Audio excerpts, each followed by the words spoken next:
দিলে? এটা খাসির মাংস, পোল্ট্রি না। ওরা জানতে পারে খাসির মাংসের নাম করে মুন্টু কষাই কুকুরের মাংস বিক্রি করতো।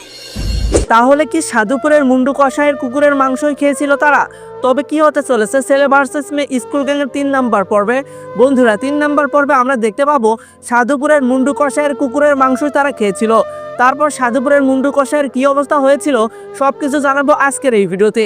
বন্ধুরা, সাধুপুরের মুন্ডু কষাইয়ের যে অবস্থা হয় সেই বিষয়টা দেখলে আপনারা চমকে যাবেন। এই ভিডিওটা অনেক গুরুত্বপূর্ণ হতে চলেছে, তাই দেরি না করে ভিডিওটিতে লাইক দিয়ে আমাদের চ্যানেলটিকে সাবস্ক্রাইব করুন। বন্ধুরা, সাধুপুরের মুন্ডু কষাইয়ের যে অবস্থা হয় তা জানার আগে চলুন আপনাদের কিছু তথ্য দেই। ছেলে ভার্সেস মেয়ে স্কুল গ্যাংয়ের 2 নাম্বার পর্বের জনপ্রিয়তা দেখে ও পরিচালক ছেলে ভার্সেস মেয়ে স্কুল গ্যাংয়ের 3 নাম্বার নাটকটি করেছেন। আর 3 নাম্বার পর্বে আপনারা দেখতে পারবেন সাধুপুরের মুন্ডু কষাই যে কুকুরের মাংসের ব্যবসা ছিল তার জন্য তাকে পুলিশ ধরে নিয়ে যাবে।